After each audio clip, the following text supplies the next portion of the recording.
Hello, everybody. How's it going? Back for the second installment from last Thursday's, 2 days ago, the presentation. Just continuing that up. Shouldn't take me too long. I'm just going to cover the Roaring Twenties today, but you need to listen to both videos, and I will put a discussion up. And you're welcome to comment on either World War One, Roaring Twenties, a combination. But if I can get 5 comments, like I'd asked before, about something interesting from either one of the presentations.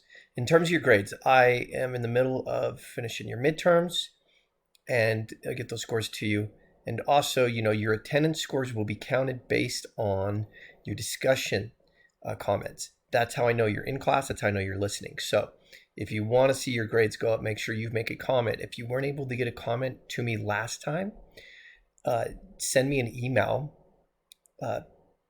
and preferably to my Outlook, STEPETERSEN at outlook.com, preferably to that one. And,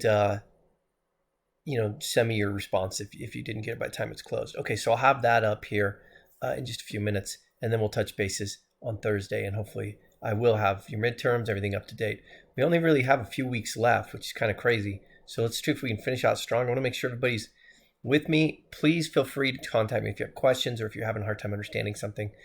I'll be happy to help you out. But this is kind of a fun one right here. This is the Roaring Twenties, and of course, the reason they call it Roaring Twenties is because this is a time period of what we call mass modernism, a mass entertainment in America. So I'll write down a few things about Roaring Twenties, mass entertainment.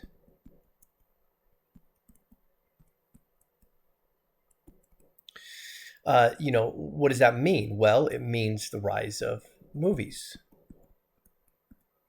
music, dance, art, radio. And so, everything that sort of we rely on today in some ways for our entertainment, I would say gets a lot of steam here in the 1920s. This is also a time of a clash between fundamentalism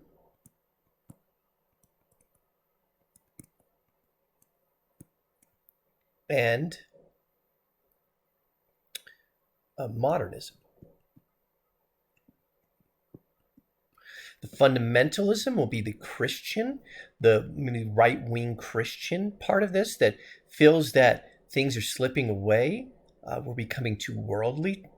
And of course, modernism is embracing this mass entertainment that's happening in America. Oh, I forgot to add sports over here. My goodness. Yeah, this is also the rise of sports. And so, as you're watching this happen, pay attention to this clash that's going to eventually come to fruition here towards the end of the lecture today. Well, let's get started here today. And there's no better way to start this thing, I would say, than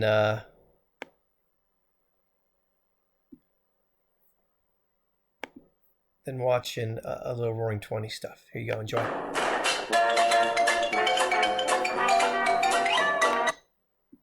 Oh, sorry.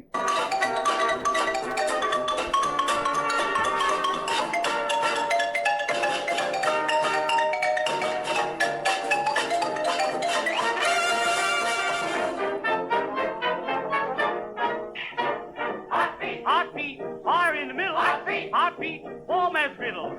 Heartbeat, sizzling through. Oh, what will I do? Like chili bop bop bop. Heartbeat, stinging like a busy bee. Drop beat, smoke like a chimney. Heartbeat, burns heavily, nearly makes a furnace out of me.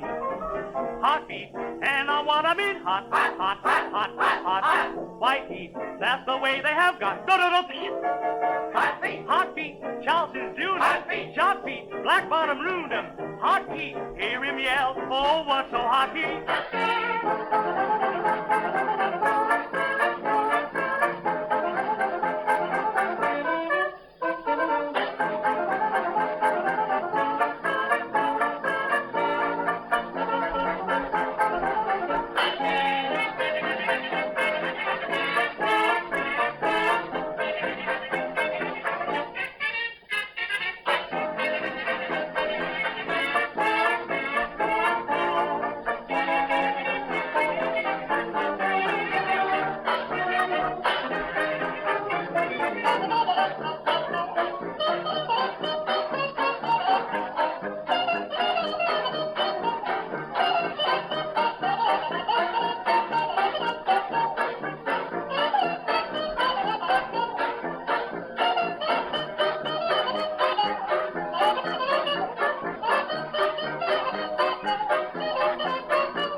Okay.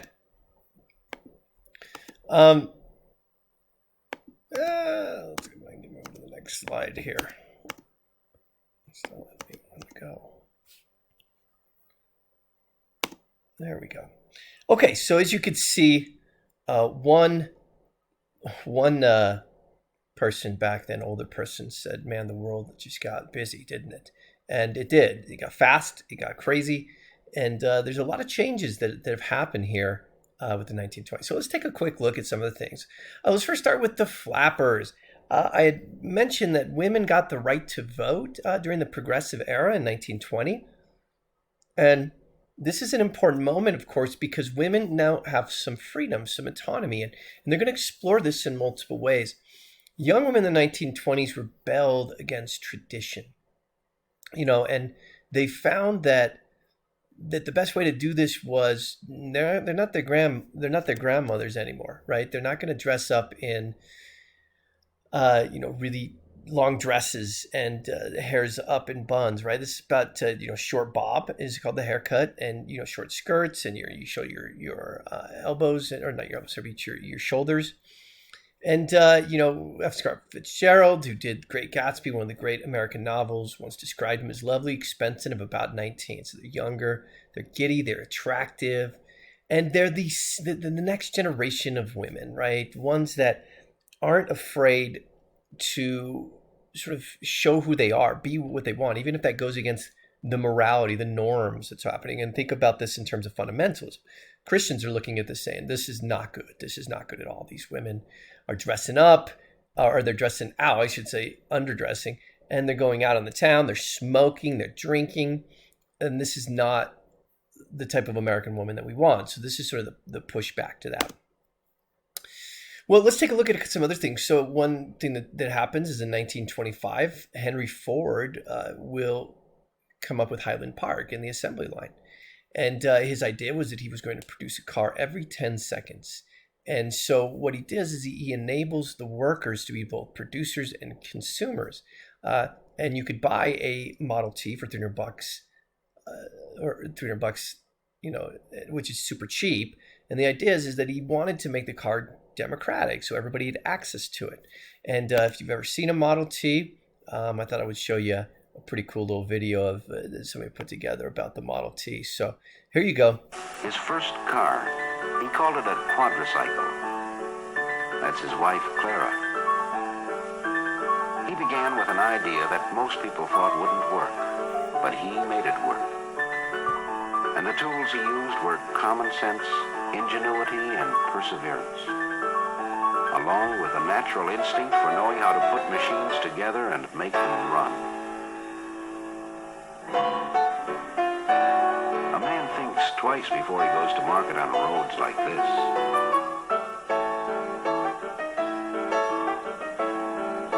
And sometimes he never even gets there.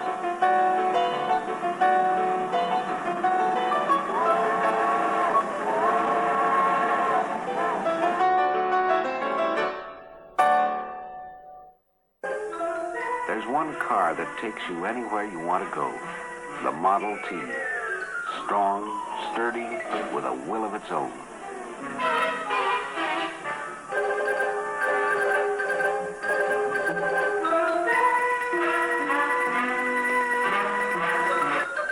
Here's how they put them together at the Highland Park plant.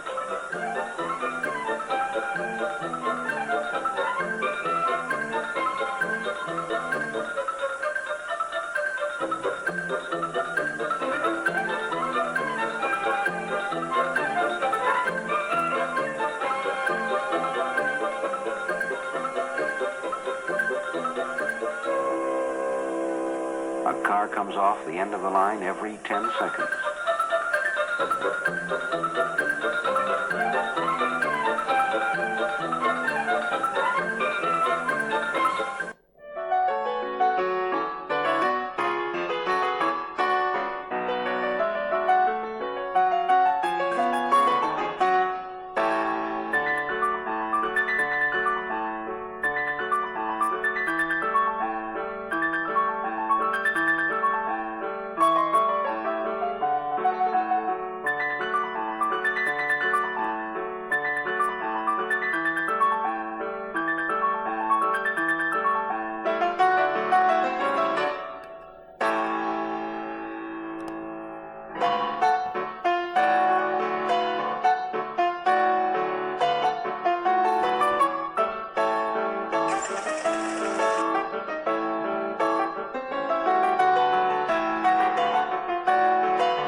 Okay, so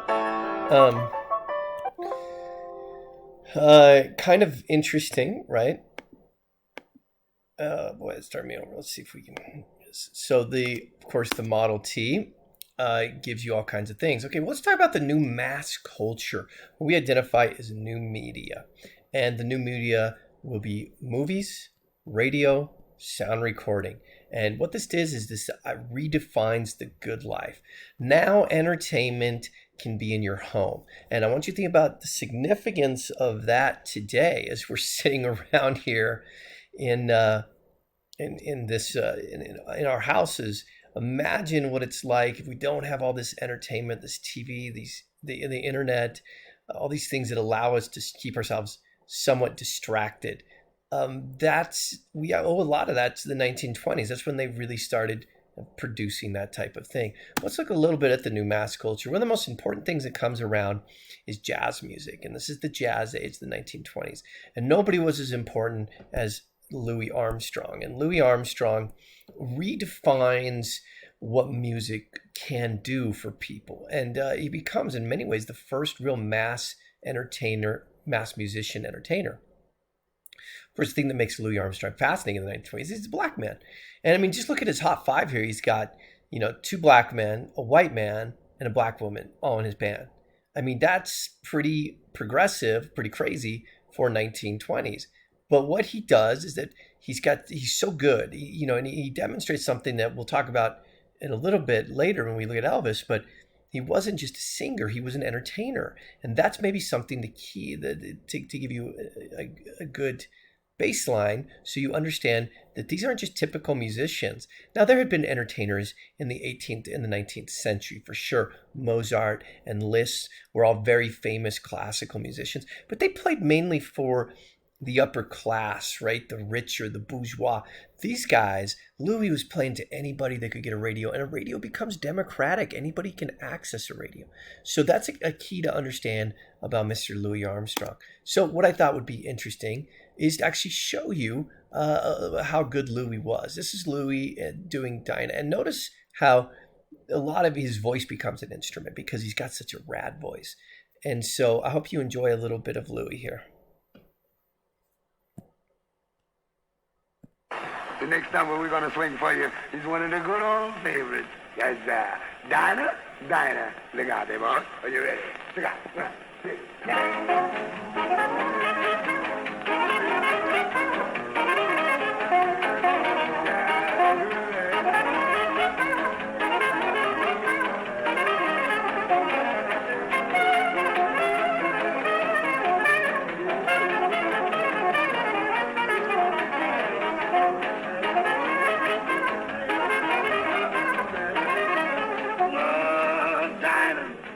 Anyone finer in the state of Carolina? If there is, then you know. Show to me, Dinah, to dig down blazing. We love the city gazing to the eyes of Dinah me.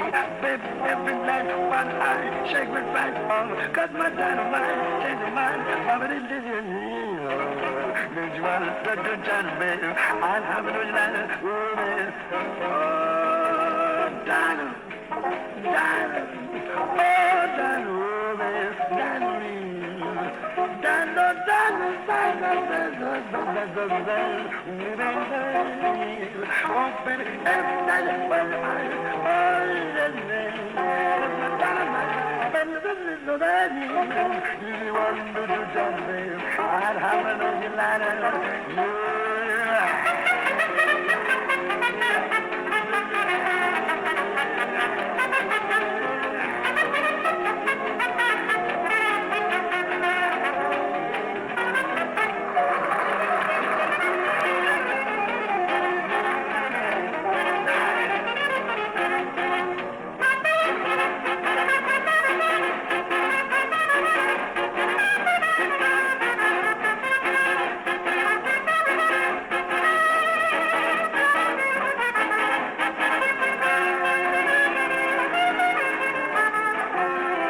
So that's Louis, right? And you come to appreciate the type of musician he is there.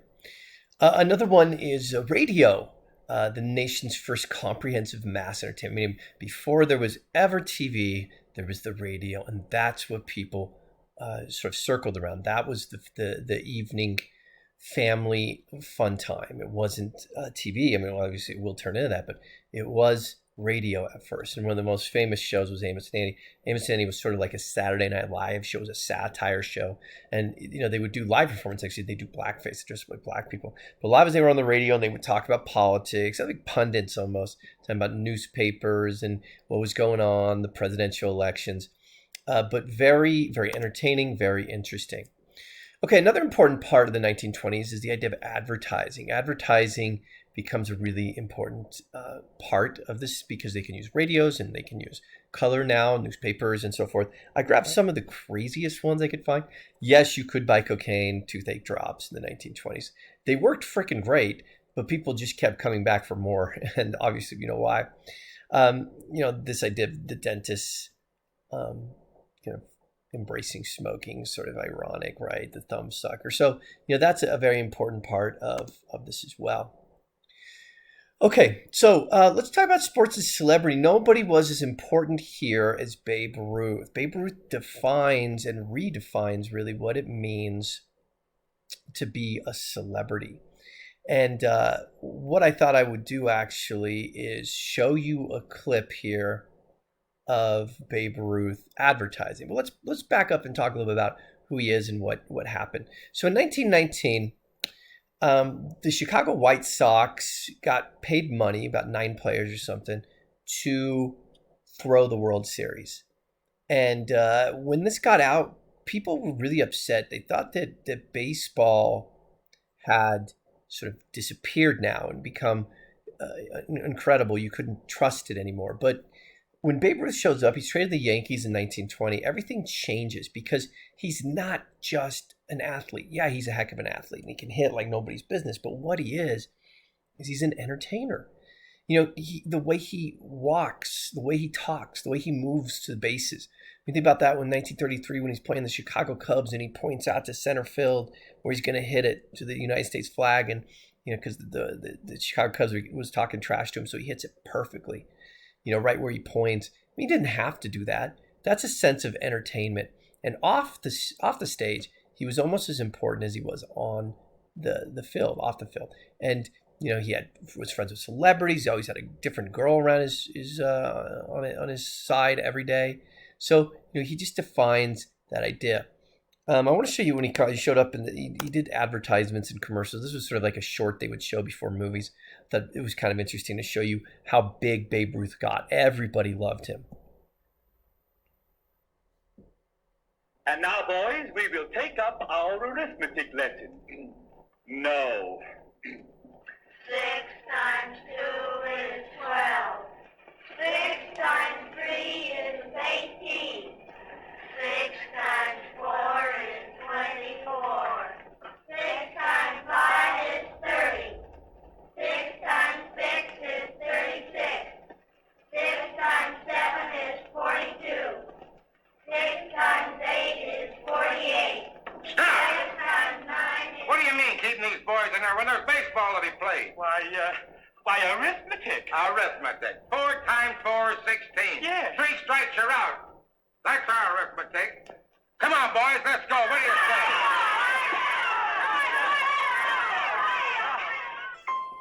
Hey, will you hit some for it? Well, who's going to do the pitching? I'm the pitcher. All right, you do the pitching and I'll do the hitting. You guys get out in the outfield. Okay.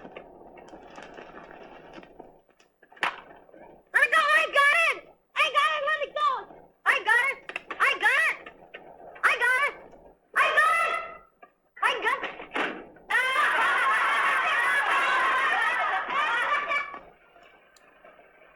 Six times 6 is 36. 6 times 7 is 42. 6 times 8 is 48. Quiet.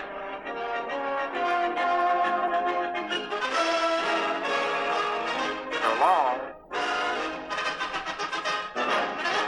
So, kind of a fun little thing for sure. But I want you to think about what that does for a second, because there is some controversy behind it. It's good because it tells kids, follow your dreams, you can do everything. But it also embraces a type of belittling of education, doesn't it? And you could argue that part of where we go as a society with all these people, all these young people thinking that they're going to be the next Babe Ruth, that is somewhat dangerous. And we see that, right? People stop taking schooling serious because they're sure they're going to make the NFL or the MLB or the NBA. And it really leads to kind of a rough situation. So I actually forgot to get this up, so stick with me. I wanted to show you one last thing that'll help you understand its significance. So, and I'll just... One thing that I think comes out of this all, and people don't realize it, is that Michael Jordan, I think he sort of he takes this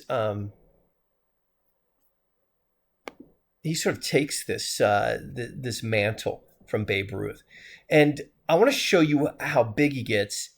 There was one point in the 1990s where Michael Jordan was the most recognized person in the world. Not a president, not a religious figure. Michael Jordan, a basketball player, a poor black kid from North Carolina who had risen to become one of the greatest athletes ever. And that just shows you how important the 1920s is. It shows you how important Babe Ruth is. He's the one who starts that, gets that ball rolling here. So I thought it would be best to show you this commercial. When I was growing up in the 90s, I thought that was so cool. And it was this idea that it was possible for us all to be like Michael Jordan, right? Well, it'll tell you how the end of this commercial, once you watch it, how you can be like Mike. So here you go, enjoy.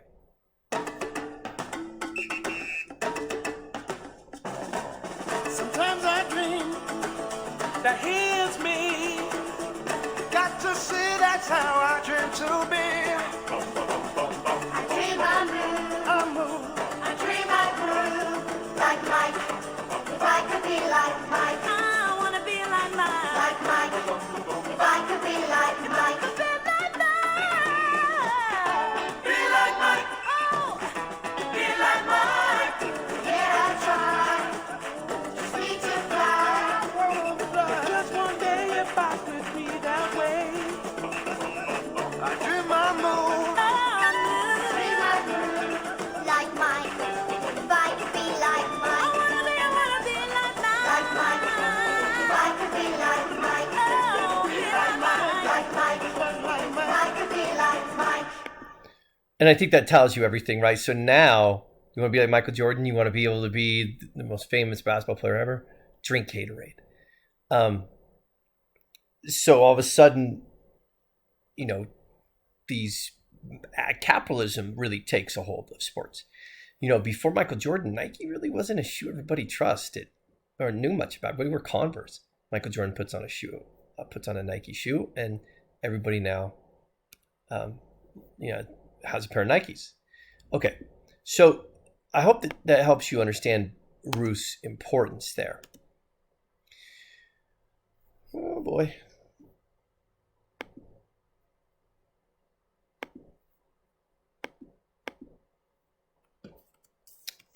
Okay. Well, it wasn't just sports. It was also movie stars. So two of the more famous movie stars, and these were, of course, the birth of silent films, are going to be Charlie Chaplin and Buster Keaton.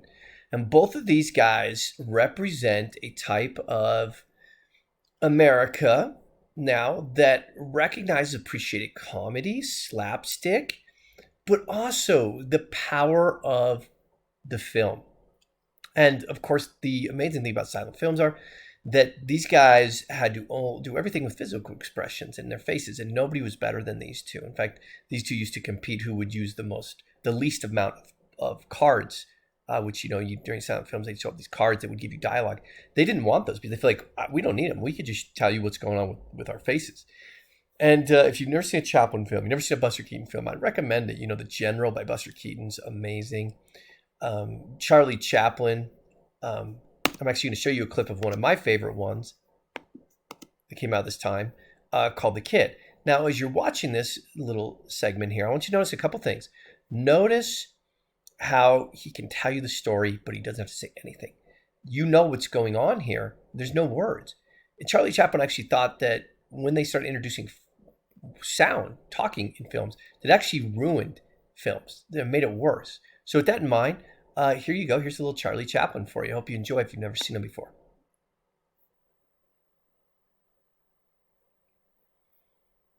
Oh, that's not the right one. Here it is.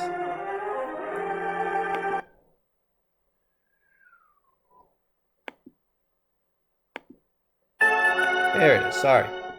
Technical difficulties.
Okay, so there's a little taste of the the silent films and Charlie Chaplin notices Waddle at the end. So you gotta love the way you know that story, right? You know, the story about a little kid trying to get out his dad, and these two people are trying to stop him, and there's cops involved, and so you know that's the sort of power of what he brings to the table. Okay, well, there's a darker side that's happening in the 1920s. And while it's fun and games and there's music and movies, like there's still things that are happening aren't good. So, for example, the Ku Klux Klan will become larger now than it ever has. And a lot of that has to do with immigration. So 800,000 Southern and Eastern Europeans will arrive in America in the early 1920s. And most Americans got very nervous about this. They found that these immigrants with anti-American culture sound familiar to today, maybe. They didn't trust them. And so they saw that, that this is Uncle Sam. I love this. Opening the funnel to let more people in here. And look how many people show up. And I let the Italians just come in 1921. So many of them come. And it demonstrates a very important thing, that we were then, and we are now afraid of the others, right? The other person that's going to come over here and ruin what we have going. And so the Ku Klux Klan becomes a place that people can come to that can help cultivate that fear into anger. In 1920s, we assumed 4.5 million members, politicians, senators, governors. There was even a rumor that the President of the United States was once linked with the Ku Klux Klan. So it was a really big deal in the 1920s. Another thing that we said that was really pushing back against this mass entertainment was the religion. The fear of modernism. And really, this is a bigger question about creationism versus evolution, and the role of the Bible in schools and the role of evolution in schools becomes a really hotly debated idea. Well, in the 1920s, there were three things that the fundamentalists were trying to say. We're trying to regain control because of modernism of the Protestant churches. They supported prohibition, given that it was all before, most Protestant religious people were following it. And then they were trying to stop the teaching of evolution in public schools, which is fascinating. If you think about how we've changed today, right? You look around the world today, and creationism is not being taught. And creation, of course, is the Adam and Eve story. It's not being taught in schools. What's being taught in schools? The evolution story, right? And so things have changed in 100 years, and there's a couple of reasons why. One of the most important things is called the Monkey Scopes trial. In 1925, a teacher, John Scopes, will be arrested in Dayton, Tennessee for teaching evolution in his biology class. Now, again, think about how ironic this is 100 years ago. Today, you'd probably get in trouble for not teaching evolution if you're a science teacher. He taught directly out of the Origin of Species book, and that really ticked off the people. It ticked off the schools, and this is Tennessee, so they were not exactly the most progressive place anyways when it comes to that. So we call it the Monkey Scopes trial. And John Scopes will go on trial, and this thing draws national attention. For some reason, this one court case becomes identified as what does this mean for the schools? What does this mean for education and science classes specifically? So what happens? So what I thought I would show you, let me explain two people that show up here. There is William Jennings Bryan, which, if you recognize his name, he was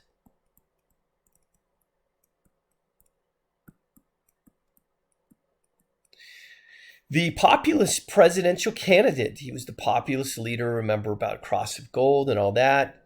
And he's going to be a lawyer that defends the state of Tennessee, believing that evolution should not be taught.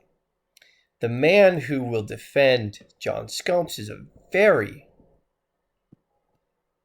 famous lawyer at this time named Clarence Darrow.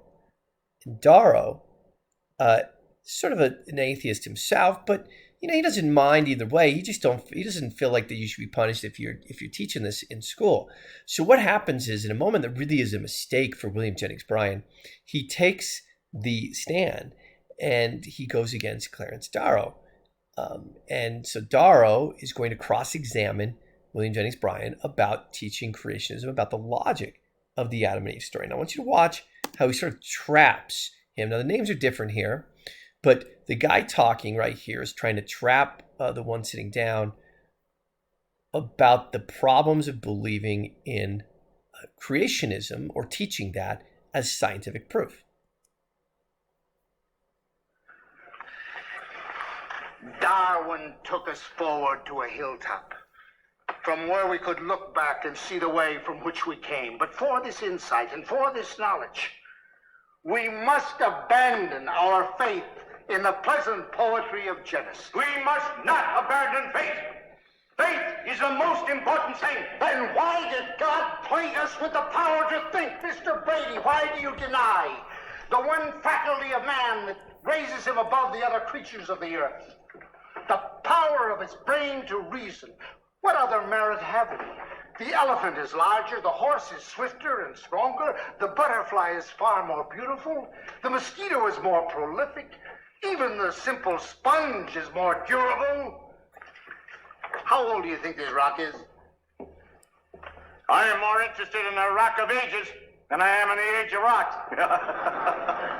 Dr. Page of Oberlin College tells me this rock is at least 10 million years old. Well, Colonel Drummond, you managed to sneak in some of that scientific testimony after all. Look, Mr. Brady, these are the fossil remains of a marine prehistoric creature found in this very county and which lived here millions of years ago when these very mountain ranges were submerged in water. I know. The Bible gives a fine account of the flood, but your professor's a little mixed up on his dates. That rock is not more than 6,000 years old. How do you know? A fine biblical scholar, Bishop Usher, has determined for us the exact date and hour of the creation. It occurred in the year 4004 BC. That's Bishop Usher's opinion. It's not an opinion, it's a literal fact, which the good bishop arrived at through careful computation of the ages of the prophets as set down in the Old Testament. In fact, he determined that the Lord began the creation on the 23rd of October, 4004 BC, at 9 a.m. At Eastern Standard Time? Or Rocky Mountain Time? It wasn't daylight saving time, was it? Because the Lord didn't make the sun until the fourth day. That is correct. That first day, well, what do you think it was? 24 hours long? The Bible says it was a day. Well, there was no sun. How do you know how long it was? The Bible says it was a day. Well, was it a normal day, a literal day, 24-hour day? I don't know. What do you think? I do not think about things I do not think about. Do you ever think about things that you do think about? Isn't it possible that it could have been 25 hours? There's no way to measure it, no way to tell. Could it have been 25 hours? It's possible. Then you interpret that the first day is recorded in the book of Genesis could have been a day of indeterminate length. I mean to state that it is not necessarily a 24-hour day. It could have been 30 hours. Could have been a week. Could have been a month. Could have been a year. Could have been 100 years. Or it could have been 10 million years. I protest. This is not only irrelevant, immaterial, it is illegal. I demand to know the purpose of Mr. Drummond's examination. What's he trying to do? I'll tell you what he's trying to do. He wants to destroy everybody's belief in the Bible and in God. That's not true, and you know it. The Bible is a book. It's a good book, but it is not the only book. It is the revealed word of the Almighty God. Spake to the man who wrote the Bible. How do you know that God didn't speak to Charles Darwin? I know because God tells me to oppose the evil teachings of that man. Okay, so gotta love it, right? This heavy debate. You could see that William Jennings Bryan, they call him Brady in the movie, but he gets caught, doesn't he? And he gets sort of caught in this quagmire about, well, I don't really know how to make sense of the situation here with the age of the earth and the 7 days and so forth, and how long's a day. So this is going to be a big deal. So who wins, of course? Well, you would think maybe Darwin would win here because of teaching evolution, but actually no, Scopes was found guilty. It was 1925 in Tennessee. Of course you can't teach evolution, but what it did is everybody heard this because they had broadcasted the Monkey Scopes trial across the nation. And so now everybody's heard this and they were like, well, really Darrow had a good point there. And so it doesn't take long for things to start changing, right? By the 1950s, 60s, evolution is being taught legally. By the 1970s, 1980s, creationism, or the Adam and Eve story, is no longer being taught. So notice how these things spark something. That's part of what my class is about, right? Finding significance, finding how things change because of other things. Okay, before I let you go, let me just quickly talk about the two presidents at this time. And they're very unknown, and it's because they sort of keep a Gilded Age kind of mentality. It's Warren G. Harding and Calvin Coolidge. And Harding's president. Harding actually has a heart attack, and Coolidge takes over. Silent Cal is his name. And both of the men just desire normalcy. They actually are a big fan of trying to get away from all this modernism, all this craziness. But at the same time, the American economy is doing awesome. Businesses are being very proactive, and they're very successful. And so both these presidents during the decade of the 1920s actually see a lot of progress in America. And of course, where we go next will be the consequence of all of this, what we're going to call excess of spending and speculation in the 1920s, of course, leads us to the 1930s and to the Great Depression, and then World War II. Okay, so that's it, guys. If you have any questions, again, please contact me. You're more than welcome to, comment. There'll be discussions. I'll put that under discussions under.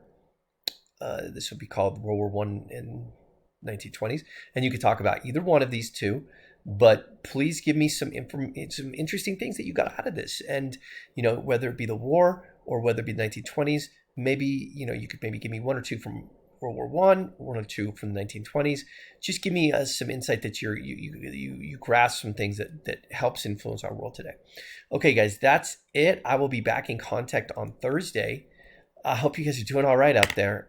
Stay safe, stay healthy, stay home when you can, and we will talk to you later.